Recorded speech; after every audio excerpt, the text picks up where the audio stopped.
नमस्ते दोस्तों, मैं हूं प्रदीप कुमार। आप देख रहे हैं डिजिटल मार्केट। वीडियो शुरू करने से पहले बता दूं, ये वीडियो एक एजुकेशनल पर्पज़ के लिए है। अगर आप स्टॉक मार्केट में कोई भी फाइनेंशियल इन्वेस्टमेंट करते हो तो अपने फाइनेंशियल एडवाइजर से सलाह जरूर लें या फिर अपनी सोच समझ के साथ ही स्टॉक मार्केट में इन्वेस्टमेंट करें। अगर आपको स्टॉक मार्केट में कोई भी फाइनेंशियल लॉस होता है तो उसके लिए ये वीडियो रिस्पॉन्सिबल नहीं रहेगी। तो चलो दोस्तों, वीडियो शुरू करते हैं। दोस्तों, आज हम बात करने वाले हैं जेएम फाइनेंशियल स्टॉक के रिटर्न के बारे में। देखा जाए तो ये स्टॉक फाइनेंशियल सर्विसेज सेक्टर से बिलोंग करता है। देखो, किसी भी स्टॉक में इन्वेस्टमेंट करने से पहले हमें करीब 3 बातें हमेशा ध्यान में रखनी चाहिए। सबसे पहली और इम्पोर्टेंट बात कि जिस स्टॉक में आप इन्वेस्टमेंट करने की सोच रहे हो, आखिर उस स्टॉक ने अपने इन्वेस्टर्स को पिछले 5 सालों में क्या रिटर्न दिए हैं और कितनी ज़्यादा वहाँ पे हमें गिरावट देखने को मिलती है।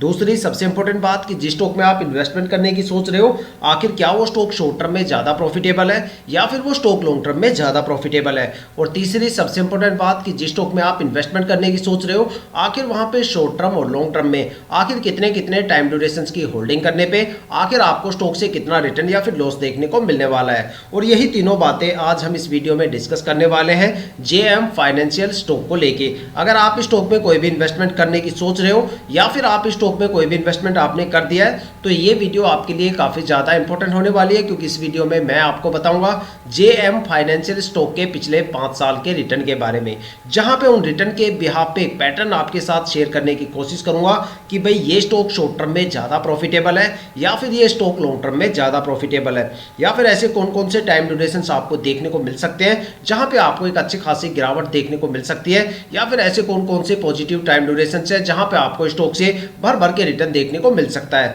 मैक्सिमम स्टॉक में कितनी ज्यादा गिरावट आपको देखने को मिल सकती है और मैक्सिमम कितना ज्यादा रिटर्न देने का दम ये स्टॉक रखता है। साथ में एक नजर डालेंगे स्टॉक के होल्डिंग पैटर्न के ऊपर और समझने की कोशिश करेंगे कि किसी भी स्टॉक में इन्वेस्टमेंट करने से पहले वहां पे होल्डिंग पैटर्न कैसा होना चाहिए। साथ में एक डिसीजन तक पहुंचने की कोशिश करेंगे कि क्या हमें स्टॉक में इन्वेस्टमेंट करना चाहिए या नहीं करना चाहिए। आपके सारे सवालों के जवाब इस वीडियो में मैं लेके आया हूं। वीडियो को पूरा जरूर देखिएगा। आई होप कि यहाँ से आपको काफ़ी ज़्यादा वैल्यूएबल इन्फॉर्मेशन देखने को मिलने वाली है। तो दोस्तों, वीडियो शुरू करते हैं। दोस्तों, अगर बात करें जेएम फाइनेंशियल स्टॉक के पिछले 5 साल के रिटर्न के बारे में, तो देखते हैं स्टॉक से हमें शॉर्ट टर्म और लॉन्ग टर्म में आखिर कितने कितने टाइम ड्यूरेशन की होल्डिंग करने पे कितना रिटर्न या फिर लॉस स्टॉक ने हमें अपने इन्वेस्टर्स को दिया है। अगर देखा जाए स्टॉक में शॉर्ट टर्म की अगर बात की जाए तो देखते हैं शॉर्ट टर्म में अलग अलग टाइम ड्यूरेशन की होल्डिंग करने पे आखिर स्टॉक से हमें कितना रिटर्न देखने को मिलता है। अगर स्टॉक में 1 वीक की होल्डिंग की बात करें तो 1 वीक में स्टॉक में करीब 4.5% से ज़्यादा की गिरावट हुई है। 4.5% से ज़्यादा की गिरावट दर्ज हुई है। साथ में अगर स्टॉक में 1 मंथ की होल्डिंग की बात करें तो 1 महीने में स्टॉक में करीब 17.25% से ज़्यादा की गिरावट देखने को मिली। और अगर स्टॉक में 3 महीने की होल्डिंग की बात करें तो 3 महीने में स्टॉक में करीब 25.5% से ज़्यादा की गिरावट दर्ज हुई है। और अगर स्टॉक में 6 महीने की होल्डिंग की बात करें तो 6 महीने में स्टॉक ने करीब 21% के करीब एक अच्छा खासा रिटर्न दिया है। और अगर स्टॉक में 9 मंथ की होल्डिंग की बात करें तो 9 महीने में स्टॉक ने करीब 43.5% से ज़्यादा का रिटर्न दर्ज किया है। और अब बात करने वाले हैं स्टॉक में लॉन्ग टर्म को लेके।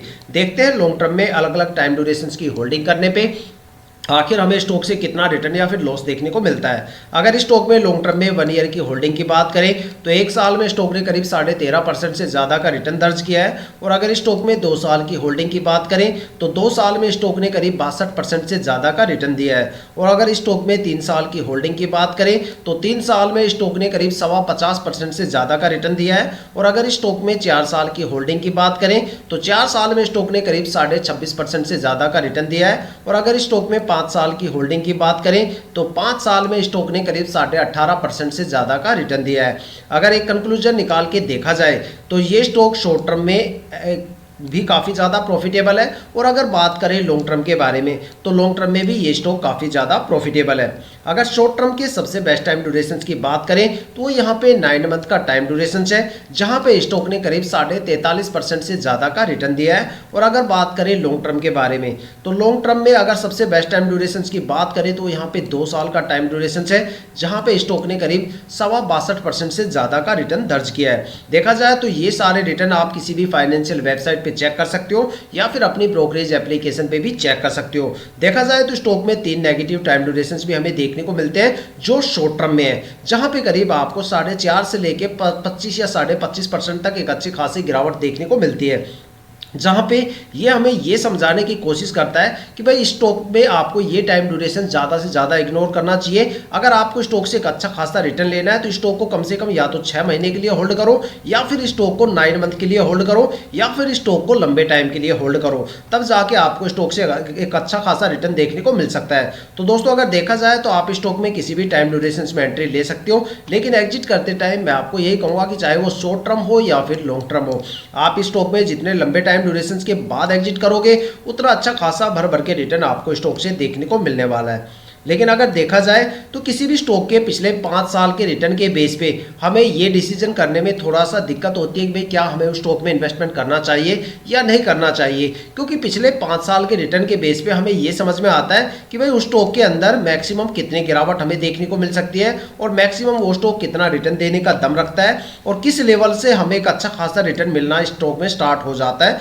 यहाँ पे एक अंदाजा और पैटर्न हमें देखने को ये मिल जाता है। लेकिन अगर आप उस स्टॉक के होल्डिंग पैटर्न पे भी एक नज़र डाल लेते हो तो यहाँ पे समझ लो आपने उस स्टॉक की 60 से लेके 80% तक जो डीप फंडामेंटल एनालिसिस है वो मात्र चंद मिनट में कर डाली।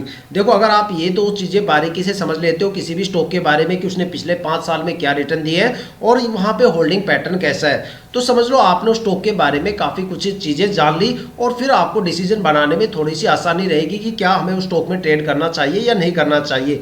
लेकिन यहाँ पे मैं होल्डिंग पैटर्न दिखाने से पहले मैं कुछ बारीकियां होल्डिंग पैटर्न के बारे में आपके साथ शेयर करना चाहता हूं, तो थोड़ा सा ध्यान से सुने। देखो किसी भी स्टॉक में इन्वेस्टमेंट करने से पहले वहां पे जो प्रमोटर की होल्डिंग है वो 50% या उससे ज़्यादा होनी चाहिए। अगर किसी भी स्टॉक में प्रमोटर की होल्डिंग 50% से कम है तो समझ लो वहां पे प्रमोटर अपनी होल्डिंग को जल्दी से रिलीज करने की कोशिश कर रहा है, जहां पे नतीजा ये रहेगा कि स्टॉक के रिटर्न गिर जाते हैं और स्टॉक में स्ट्रेस लेवल काफ़ी ज़्यादा बढ़ जाता है। लेकिन अगर किसी भी स्टॉक में प्रमोटर की होल्डिंग 70%, 80 या 90% से ज़्यादा होती है या इसके बराबर होती है तो वो स्टॉक या तो मल्टीबैगर बन जाता है या फिर वो स्टॉक लंबे टाइम तक एक अच्छा खासा रिटर्न देता है।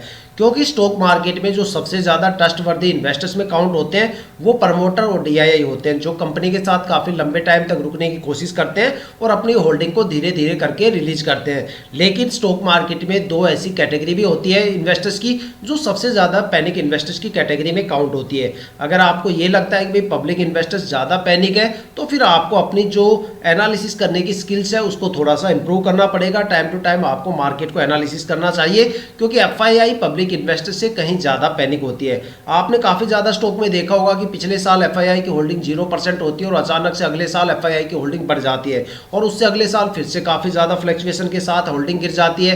तो एफआईआई की होल्डिंग में ज़्यादा चेंजेस आपको देखने को मिलते हैं। एफआईआई की जो स्किल्स होती है मार्केट को एनालाइज करने की वो पब्लिक इन्वेस्टर्स से 2 कदम आगे चलते हैं, क्योंकि एफआईआई का मतलब होता है फॉरेन इन्वेस्टर्स, जो वो इन्वेस्टर्स जो डोमेस्टिक मार्केट के साथ साथ ग्लोबल मार्केट में भी इन्वेस्टमेंट करते हैं। जब उनको पता चलता है कि भाई ग्लोबल मार्केट में एक ज़बरदस्त गिरावट होने वाली है तो वो यहाँ पे सबसे पहले बिकवाली करते हुए नजर आते हैं। जब वो बिकवाली करके निकल जाते हैं तब पब्लिक इन्वेस्टर्स को समझ में आता है कि भाई अब यहाँ पे कोई बड़ी गिरावट होने वाली है और तब वो पैनिक होकर सेलिंग प्रेशर बनाते हैं। इसलिए हमेशा बोला जाता है कि जिस स्टॉक में एफआईआई की होल्डिंग ज़्यादा होती है उसमें या तो आपको फ्लक्चुएशन ज़्यादा देखने को मिलेगा या फिर उस स्टॉक में आपको गिरावट के टाइम सबसे ज़्यादा गिरावट भी देखने को मिलती है। इसलिए हमेशा यही बोला जाता है कि भाई किसी भी स्टॉक में इन्वेस्टमेंट करने से पहले वहाँ पे प्रमोटर की होल्डिंग 50% या उससे ज़्यादा होनी चाहिए और डीआईआई की होल्डिंग भी अच्छी खासी होनी चाहिए और एफआईआई की होल्डिंग कम से कम होनी चाहिए। उस स्टॉक में आप एक अच्छे खासा रिटर्न मार्केट से गेन कर सकते हो। अगर देखते हैं स्टॉक के होल्डिंग पैटर्न के पिटारे से अब आखिर क्या निकल के आता है, अगर स्टॉक के होल्डिंग पैटर्न को देखें तो यहाँ पे जो प्रमोटर की होल्डिंग है वो 56.43% है, जिससे हमारा पहला पॉइंट क्लियर हो जाता है कि यहाँ पे 50% से ज़्यादा प्रमोटर होल्डिंग है। अगर पिछले साल यहाँ पे प्रमोटर की होल्डिंग देखी जाए तो 56.47% है, जो यहाँ पे प्रमोटर ने अपनी कुछ होल्डिंग रिलीज कर दी और यहाँ पे कम से कम 0.04% का एक माइनस ही यहाँ पे इन्होंने अपनी होल्डिंग में गिरावट की है। साथ में अगर डीआईआई की होल्डिंग की बात करें तो यहाँ पे डीआईआई की होल्डिंग 8.57% है, जो पिछले साल 8.6% थी। तो देखा जाए तो डीआईआई ने यहाँ पे अपने होल्डिंग में इजाफा किया है, यहाँ पे डीआईआई ने अपनी होल्डिंग बढ़ाई है, जिसका सीधा सा मतलब होता है कि प्रमोटर और डीआईआई FII स्टॉक में काफ़ी लंबे टाइम तक रुकने वाले हैं, क्योंकि ये दो कैटेगरी के इन्वेस्टर्स हैं वो सबसे ज़्यादा ट्रस्टवर्दी कैटेगरी के इन्वेस्टर्स में काउंट होते हैं। अब देखने वाले हैं स्टॉक मार्केट के जो सबसे पैनिक कैटेगरी के इन्वेस्टर्स होते हैं उनका क्या हाल है। अगर यहाँ पे FII की होल्डिंग की बात करें तो पिछले साल FII की होल्डिंग 18.81% थी, जो उससे अगले क्वार्टर में सीधी घट गई। अब यहाँ पे देखो 18% से होल्डिंग अगले क्वार्टर में सीधी घट गई और 1.22% हो गई। फिर यहाँ से तुरंत ये बढ़ गई 18 पॉइंट हो गई। अब देखो पैनिक कौन है, सबसे ज़्यादा पैनिक कौन है। अगर पब्लिक इन्वेस्टर्स को देखा जाए तो 12.28% होल्डिंग थी, फिर यहाँ पे थोड़ी सी होल्डिंग इन्होंने बढ़ाई, फिर यहाँ पे थोड़ी सी और बढ़ाई और नतीजा ये है कि पब्लिक इन्वेस्टर्स यहाँ पे 14.89% हो गए। लेकिन FII यहाँ पे या तो बिल्कुल ही कम कर दी है, फिर यहाँ पे फिर होल्डिंग बढ़ा दी, फिर यहाँ पे थोड़ा सा और फ्लक्चुएशन दे दिया और यहाँ पे फ्लक्चुएशन देके 15.31% पे आके खड़े हो गए। तो देखा जाए तो FII सबसे ज़्यादा पैनिक होती है और पब्लिक इन्वेस्टर्स कम पैनिक होते हैं, क्योंकि पब्लिक इन्वेस्टर्स या तो लॉन्ग टर्म के लिए इन्वेस्टमेंट करते हैं। ज़्यादातर पब्लिक इन्वेस्टर्स यही सोचते हैं कि भाई चलो हमने एक FD करवा दी, हम 4-5 साल रुकते हैं, कोई अच्छा खासा रिटर्न देखने को मिलेगा, या फिर वो प्रॉफिट के साथ ही वहाँ से एंट्री एग्जिट करने की सोचते हैं। तो देखा जाए तो यहाँ पे जो FII की होल्डिंग है अभी भी काफ़ी ज़्यादा है। अगर मान लो यहाँ पे किसी टाइम गिरावट या फ्लक्चुएशन होता है और ये 15% में से सीधी 10% भी निकाल देते हैं होल्डिंग, तो वहाँ पे एक बड़ा फ्लक्चुएशन आपको देखने को मिल सकता है। जैसे यहाँ पे क्वार्टर में 18% से ये 1.22% हुआ था, एक ज़बरदस्त यहाँ पे गिरावट देखने को मिली होगी और उसके बाद फिर से यहाँ पे एक ज़बरदस्त उन्होंने बाइंग की। ठीक है, तो यहाँ पे अगर देखा जाए तो जो प्रमोटर है और DII है, जो सबसे ज़्यादा ट्रस्टवर्दी इन्वेस्टर्स है, उनकी होल्डिंग का रेशियो बिल्कुल सही है और यहाँ पे FII की थोड़ी सी होल्डिंग ज़्यादा है और यहाँ पे पब्लिक इन्वेस्टर्स में भी इतना ज़्यादा फ्लक्चुएशन हमें देखने को नहीं मिल रहा। तो यहाँ पे देखो स्टॉक के पिछले 5 साल के रिटर्न तो मैंने आपको दिखा दिए, शॉर्ट टर्म और लॉन्ग टर्म के, साथ में होल्डिंग पैटर्न कैसा होना चाहिए उनकी बारीकियाँ भी आपको बता दी, साथ में जो होल्डिंग पैटर्न का डेटा है वो आपकी नज़रों के सामने है, साथ में जो कैटेगरीज है होल्डिंग पैटर्न की वो कैटेगरी भी मैंने आपको बता दी। अब डिसीजन आपका है कि क्या आपको स्टॉक में ट्रेड करना चाहिए या नहीं करना चाहिए। साथ में हमें कमेंट करके ज़रूर बताइए कि भाई क्या स्टॉक में ट्रेड करना चाहिए या नहीं करना चाहिए। तो दोस्तों ये थी अब तक की सबसे latest information JM financial stock के रिटर्न और होल्डिंग पैटर्न को लेके। अगर आपके माइंड में कोई भी ऐसा स्टॉक है जिसमें आप इन्वेस्टमेंट करने की सोच रहे हो या फिर आपने उस स्टॉक में इन्वेस्टमेंट कर दिया है और आपको स्टॉक के रिटर्न्स के बारे में बिल्कुल नहीं पता, तो आप हमें कमेंट करके अपने स्टॉक का नाम बताइए। हम आने वाले वीडियो में आपके स्टॉक को जरूर कवर करेंगे। अगर आप इस वीडियो या चैनल पे नए हो तो चैनल को सब्सक्राइब जरूर कीजिएगा, ताकि हम जितनी भी डीपली एनालिसिस करके आप लोगों के लिए वीडियो लेके आते हैं उसकी नोटिफिकेशन आप तक सबसे पहले पहुंचे, ताकि आप स्टॉक मार्केट के हर पहलू से रूबरू रहे, अपने आप को अपडेट और अपग्रेड करते रहे। इसी के साथ ये वीडियो समाप्त करते हैं, मिलते हैं नेक्स्ट वीडियो के साथ।